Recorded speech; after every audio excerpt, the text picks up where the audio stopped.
A ver, acompáñenme. Tengo la victoria en Cristo, tengo la victoria en Cristo, tengo la victoria en Cristo, mi Señor. Yo no sé por qué me ha salvado, solo sé que me ha perdonado. Tengo la victoria en Cristo, mi Señor. Yeah. Fíjense que mientras me estaba preparando para el mensaje del día de hoy, esta canción que escuché hace muchos años venía una y otra vez a mi mente. Y quiero invitarlos a que mantengan sus Biblias abiertas en Apocalipsis capítulo 12.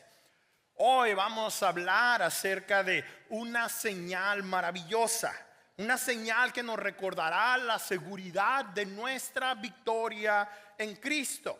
Today we will talk about a marvelous sign that will remind us of the assurance of our victory in Christ. Pero antes de comenzar, permítanme preguntarles, ¿están listos para escuchar de la palabra del Señor? ¿Alguna vez se han sentido en medio de una batalla? Have you ever felt like you were in the middle of a battle? Una batalla donde parece que hay fuerzas más grandes que tú que te intentan quitar la paz, la fe y la esperanza. El pasaje que estamos a punto de estudiar nos muestra que esa batalla es real, pero también nos recuerda que Dios cumplirá su plan en nosotros y que nuestra victoria ya nos ha sido asegurada en Cristo Jesús. Lamentablemente, muchas veces nos cuesta creer en las promesas de Dios. Unfortunately, many times we find it difficult to believe in God's promises. Y esa ha sido la realidad de un pueblo entero, de una nación entera, la nación de Israel. Verás, esta nación hace unos 4,000 años atrás recibió las primeras promesas con respecto a su existencia.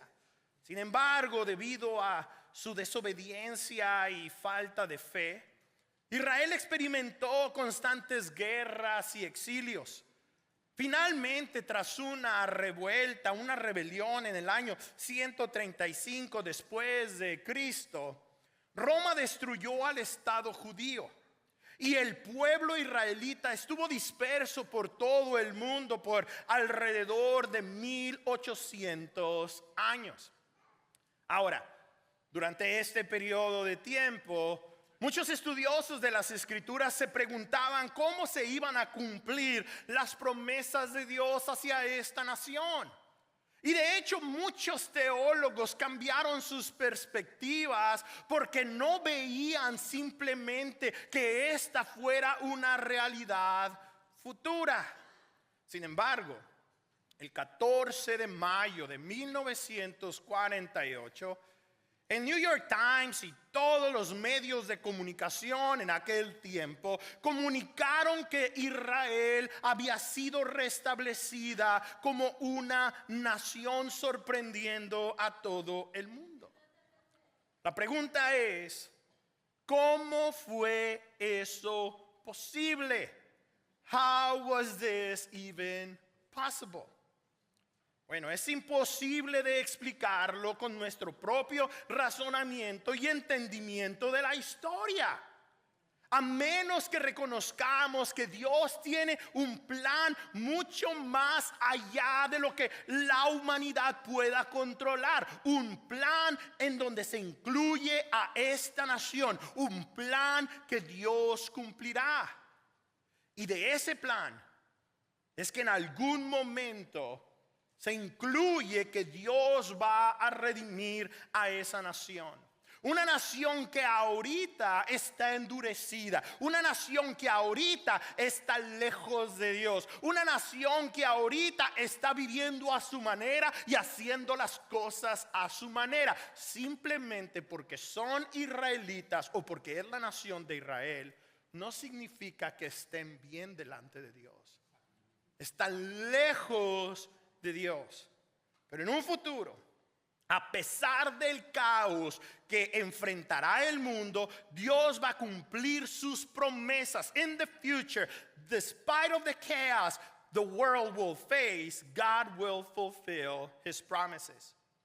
Cuando el apóstol Juan estaba observando todo lo que sucedería durante un periodo de tiempo del cual ya hemos hablado, que se le llama la tribulación, Dios se tomó el tiempo de mostrarle una visión panorámica a Juan de la historia de Israel.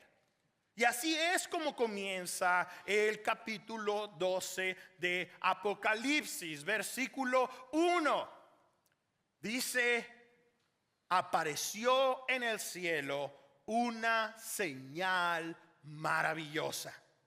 Apareció en el cielo una señal maravillosa. Ahora, en la Biblia, una señal es una indicación divina que sirve para dar un mensaje mayor, un mensaje amplificado. Y con la señal maravillosa que Juan vio, Dios nos revela su propósito soberano. Con esta señal Dios nos muestra su poder invencible. Y con esta señal nos garantiza que cumplirá todas sus promesas. Di conmigo: todas.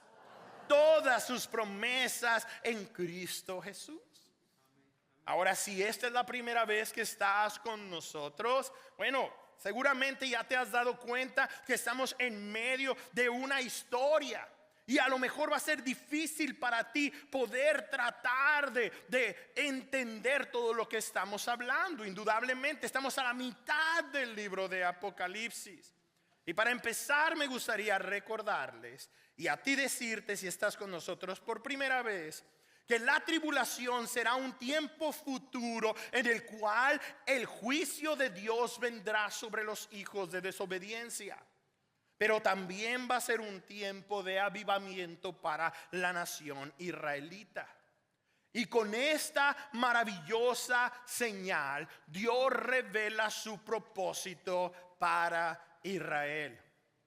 Y sabes, el propósito más grande de esta nación ha sido no solo recibir, sino darnos al Mesías.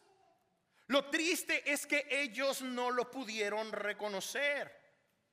Pero durante la tribulación muchos de ellos lo harán. Mira lo que dice el versículo 1. Apareció en el cielo una señal maravillosa. Una mujer revestida del sol, con la luna debajo de sus pies y con una corona de 12 estrellas en su cabeza.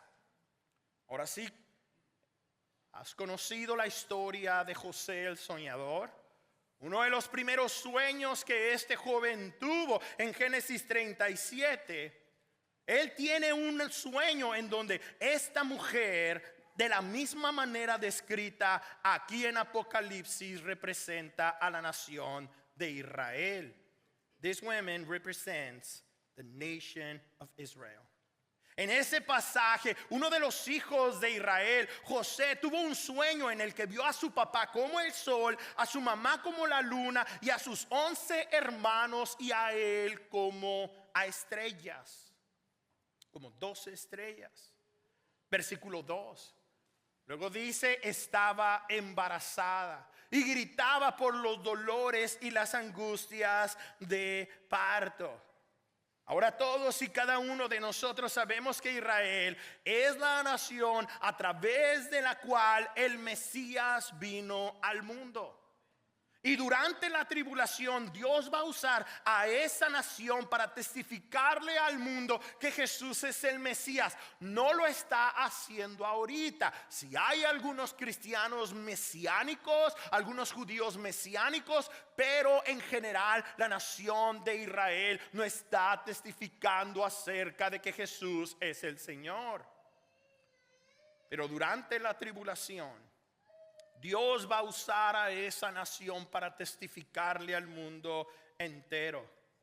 Y esto nos tiene que recordar a ti y a mí que nuestro tiempo de ser testigos de Jesús en este mundo se acabará. Our time as witnesses of Jesus in this world will come to an end.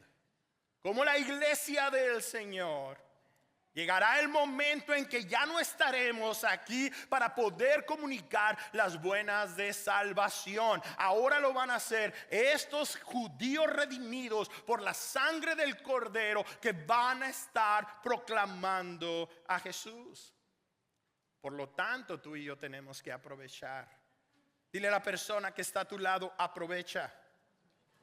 Aprovecha, aprovechemos, porque cuando el Señor nos arrebate para llevarnos con Él al cielo, ya no lo podremos hacer. Esta es una de las pocas cosas que no podremos hacer en el cielo, que no podremos mejorar en el cielo, que no tendremos oportunidad de hacer en el cielo. Testificar acerca de Jesús es algo que solamente podemos hacer aquí y ahora. Por eso tenemos que aprovechar. Pero después del arrebatamiento de la iglesia, Dios va a usar a Israel en gran manera.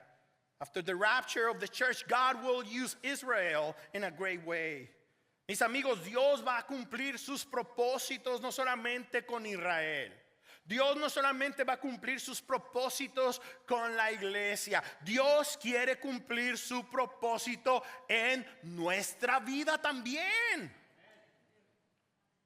Por eso tenemos que vivir enfocados en Jesús, sin darle rienda a las distracciones ni a las tentaciones, porque van a venir una detrás de la otra. Por eso tenemos que estar alertas. We need to be alert. Yo no sé si tú sabías, pero vivimos en un mundo gobernado por Satanás y sus huestes espirituales de maldad. Algunos de nosotros volteamos a ver a nuestros presidentes de los diferentes países de donde venimos o de este mismo país y pensamos que ellos son las personas que últimamente están gobernando.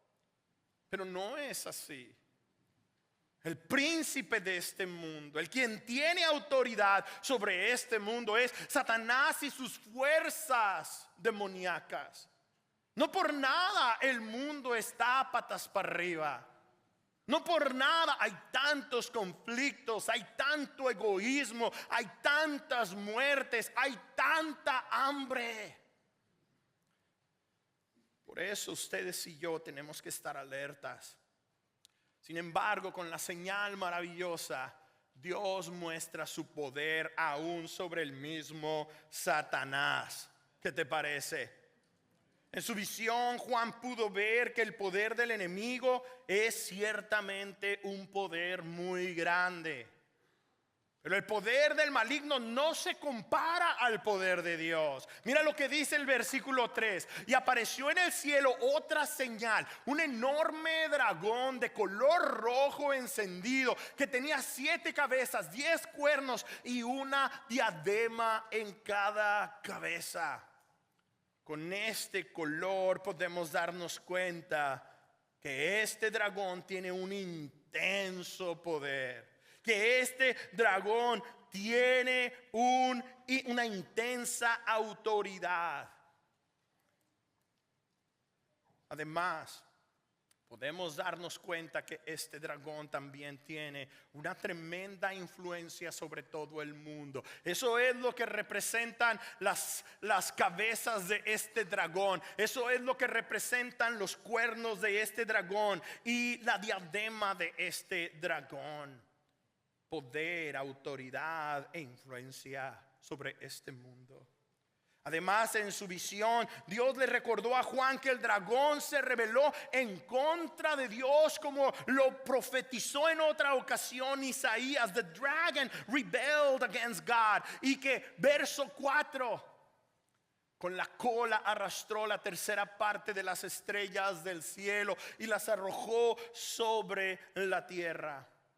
Y es que este pasaje se refiere a un momento en la historia angelical donde Lucifer quiso usurpar el trono de Dios y al parecer persuadió a una tercera parte de los ángeles para que se unieran en su esfuerzo. Por esta razón, esta es la tentación favorita de Satanás. Esta es la tentación favorita del maligno sobre los humanos.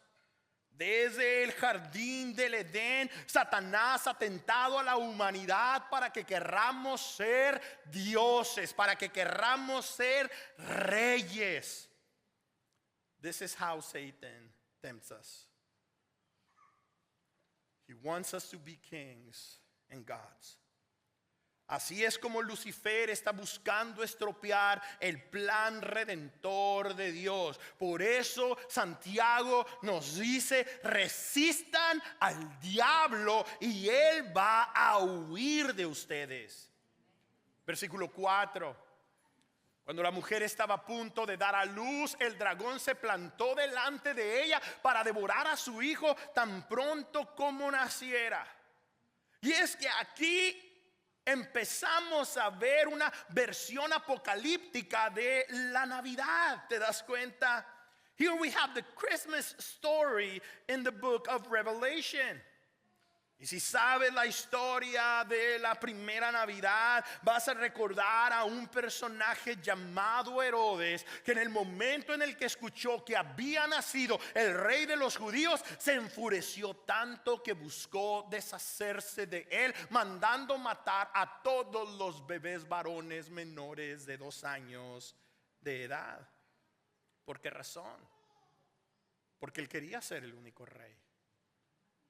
Él quería ser el único rey.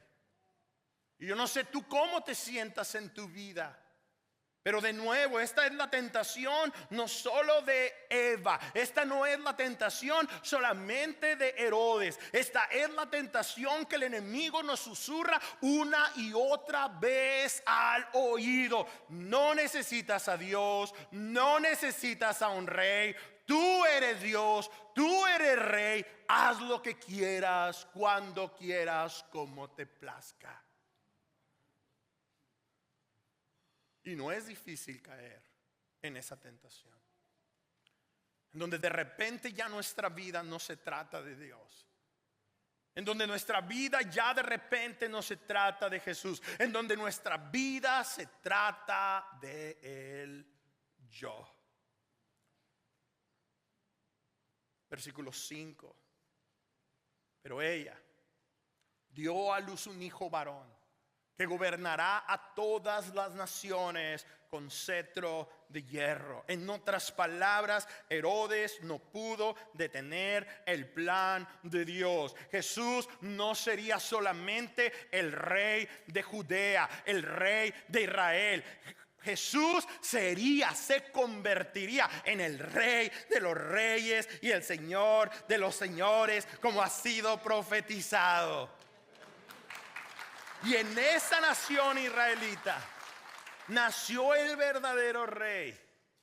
Él vino al pueblo de Israel, pero el pueblo de Israel lo rechazó. Jesus came to the people of Israel, but that nation rejected him.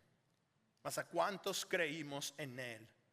¿A cuántos creímos en su sacrificio en la cruz y en su resurrección de entre los muertos? Dios nos ha dado el poder, el privilegio, el placer, la dicha, la alegría de ser llamados hijos de Dios, hijas de Dios. ¿Qué les parece, iglesia? Ahora, de acuerdo a los evangelios, después de su resurrección, el Señor Jesucristo ascendió al cielo. Y a partir de ese momento, luego, la Escritura nos enseña que el Señor está a la derecha del Padre intercediendo por nosotros.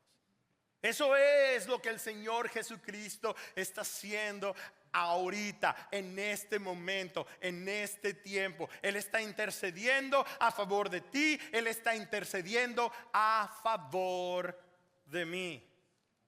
Pero mira cómo relata tal evento de lo que estamos estudiando ahorita. Porque así como el Señor ascendió, en algún momento la iglesia del Señor ascenderá. Mira lo que dice la segunda parte del versículo 5 y cómo lo describe. Pero su hijo fue arrebatado y llevado hasta Dios que está en su trono.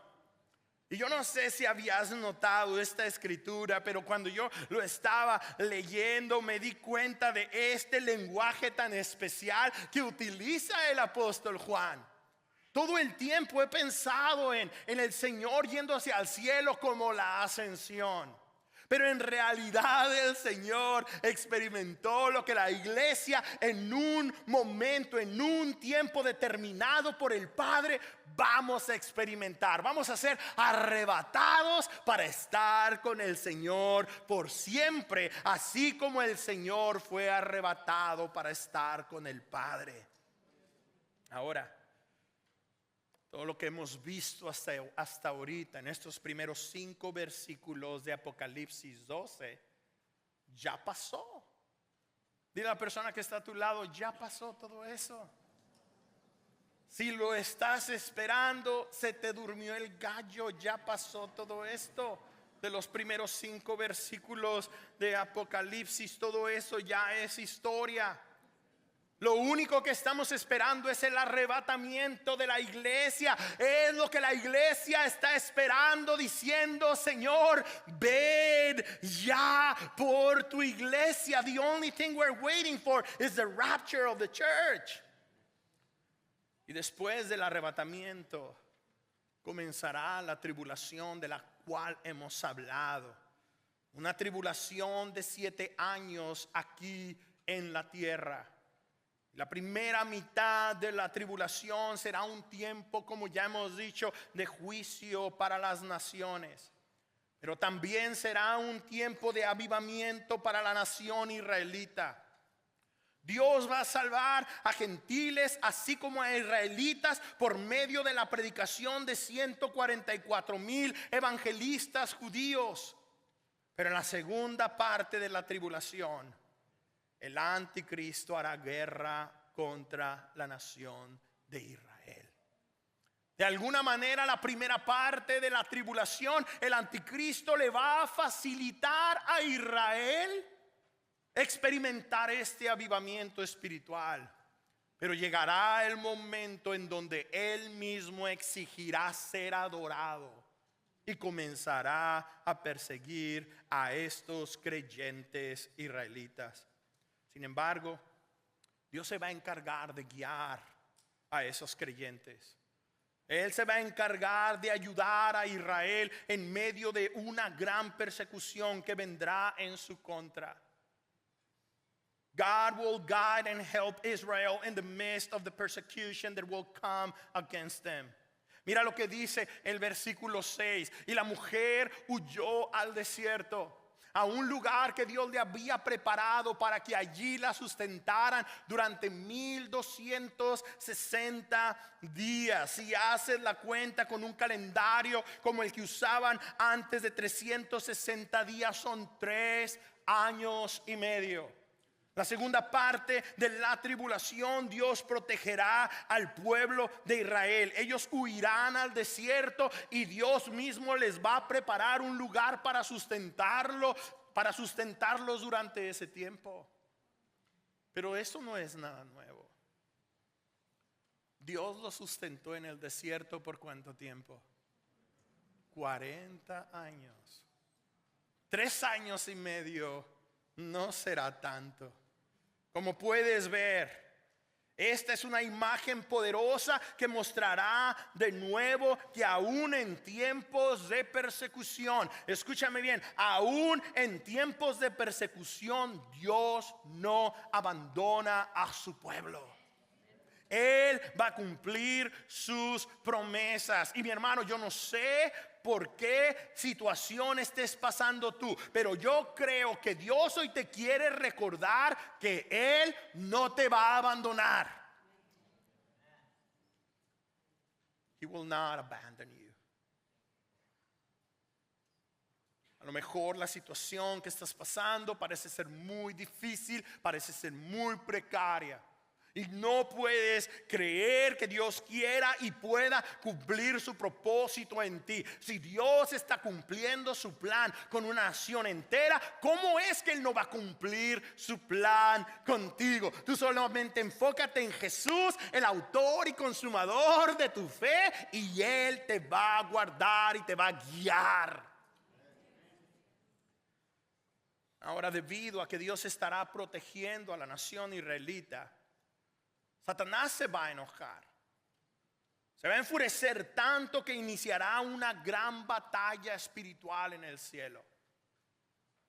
Pero el arcángel Miguel, un arcángel que vemos a través de las escrituras teniendo una gran cobertura y asociación con el pueblo de Israel, va a salir a la batalla en el nombre de Dios, y él y los ángeles de Dios van a derrotar a Satanás y a sus demonios. Y esto es muy importante, porque después de esa batalla Satanás va a ser expulsado del cielo para siempre. ¿Sabes? Esto es muy crucial, porque el trabajo del maligno, aunque nos parezca a nosotros muy difícil de entender, así como Jesús está a la diestra del Padre intercediendo por nosotros, de la misma manera Satanás viene y se presenta delante del Padre para acusarnos a ti y a mí. Verás, estos no son pensamientos solamente dentro de nuestra cabeza.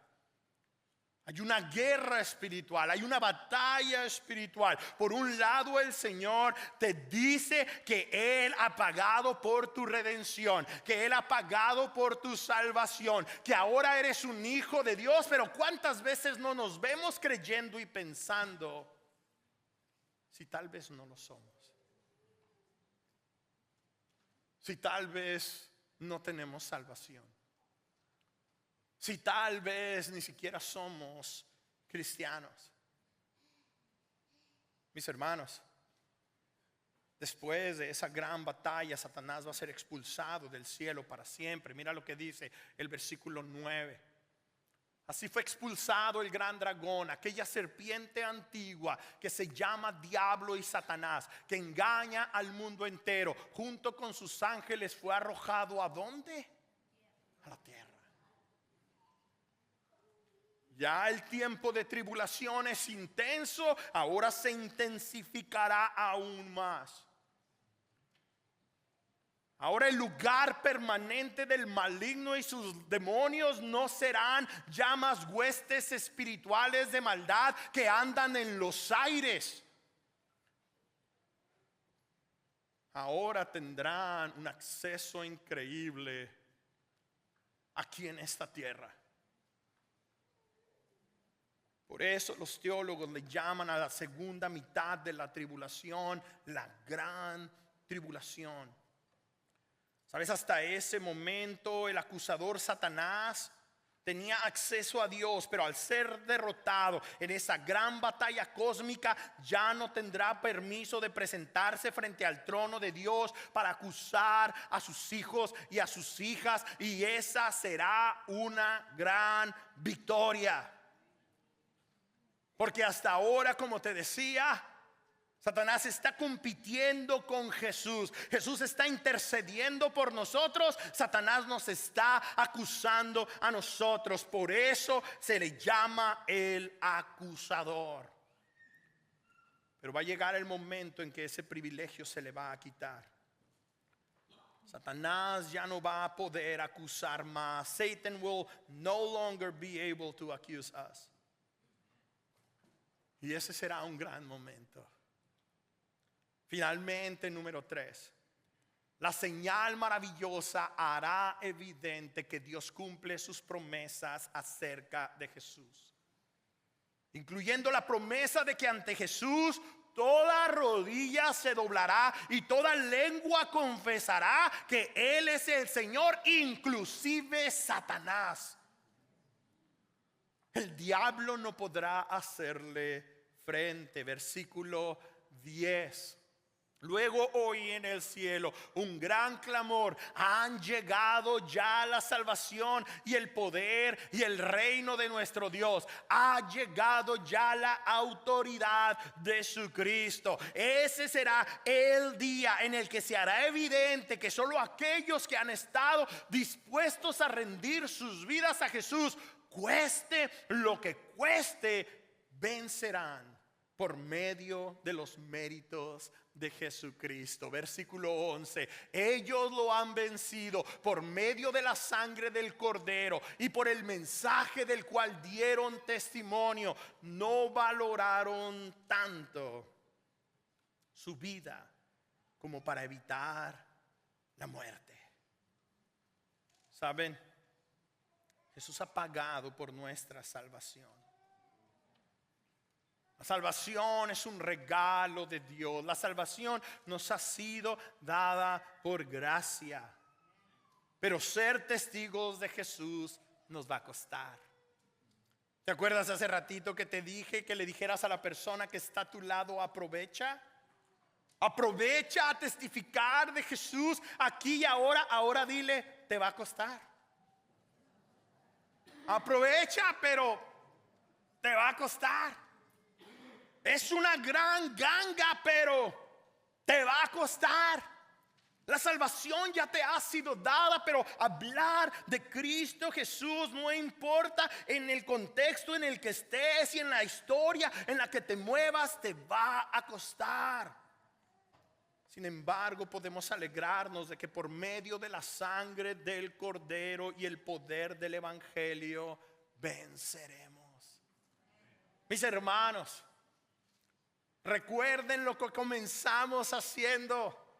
Comenzamos cantando que tenemos la victoria en Cristo nuestro Señor, que no sabemos por qué nos ha salvado. Lo que sabemos es que Él nos ha rescatado. Eso es lo que tenemos, eso es lo que creemos, y así es como vivimos. Versículo 12. Por eso, alégrense. A ver, iglesia, alégrense. Alégrense, cielos, y ustedes que lo habitan. Pero ay de la tierra y del mar, el diablo lleno de furor ha descendido a ustedes, porque sabe que le queda poco tiempo. El diablo, mis hermanos, en ese tiempo sabrá que sus días estarán contados. Porque cuando el diablo se ha echado a la tierra, le va a quedar poco tiempo. Va entonces él a querer empoderar al anticristo para perseguir a la nación de Israel, porque Satanás aborrece a esa nación. Pero el Señor protegerá a su pueblo de manera milagrosa y lo va a sustentar hasta el final. Entonces, el anticristo se va a enfocar en atacar a las personas de todas las naciones que habrán creído en el mensaje de los 144,000 evangelistas judíos durante la primera parte de la tribulación. No podrán atacar ni hacerle frente ni destruir a los creyentes israelitas, pero va a haber muchos creyentes no israelitas en todas las naciones, sobre las cuales el anticristo y sus seguidores vendrán y los perseguirán. Versículo 17. Entonces el dragón se enfureció contra la mujer y se fue a hacer guerra contra el resto de sus descendientes. Mis hermanos, nosotros no somos israelitas, pero debido a que hemos creído en Cristo Jesús, hemos sido injertados a la familia de Dios. Y aquellas personas que no sean judías y crean en Jesús en ese periodo de la tribulación serán perseguidos y serán matados. Ellos sufrirán. De acuerdo a Apocalipsis capítulo 7, saldrán de la tribulación, y yo no dejo de pensar en esta idea de que van a estar saliendo uno tras otro, y hay otro y otro y otro, de acuerdo a Apocalipsis 7, vestidos de blanco como señal de pureza y de victoria. ¿Por ¿por qué importa todo esto? Es la pregunta que a lo mejor te estás haciendo tú. ¿Por qué esto es importante? Bueno, porque después de estudiar las Escrituras, yo pienso que podemos llegar a la conclusión que no podemos esperar a tales circunstancias para vivir como creyentes vencedores en Cristo. El tiempo de vivir como creyentes que tienen la victoria en el Señor y no como creyentes derrotados, personas a las cuales luego les preguntas: ¿y cómo estás? Pues ahí más, pasándola. Ay, me duele aquí. Ay, me duele acá. Ay, ya no aguanto la situación. No que vayamos a negar las realidades que enfrentamos, pero tenemos la victoria, mis hermanos. Tenemos la victoria. Al Señor le ha placido darnos el reino. Y yo sé que no es fácil creer en estas profecías. Sin embargo, no podemos negar que Israel ya es un país. Eso nadie lo puede negar. La teología de muchos cambió porque no podían ver esto hecho una realidad. Y ahora lo que hacen es simplemente ignorar ese gran detalle histórico. Israel es una nación. Yo no sé si tú sabías esto, pero en un reportaje por CBS News en marzo del 2024, se informó que el portavoz de la organización terrorista Hamas citó como uno de los motivos de su ataque hacia Israel el 7 de octubre del 2023 el hecho de que algunos judíos tienen interés de reconstruir un tercer templo. Esa es gran parte de la razón. A nadie le va a gustar esta idea que se reconstruya un tercer templo en Israel. Piensa en todos los millones de musulmanes. Piensa nada más en los conflictos políticos. Piensa en todo lo que tiene que suceder para que eso sea una realidad. No sabemos cuándo eso sucederá, pero de acuerdo a la profecía bíblica, es cuestión de tiempo. Es cuestión de tiempo. Por lo tanto, let us live confidently, knowing that Jesus has already won. Vivamos confiados sabiendo que Jesús ya ganó. Jesús ya ganó. ¿Lo puedes creer?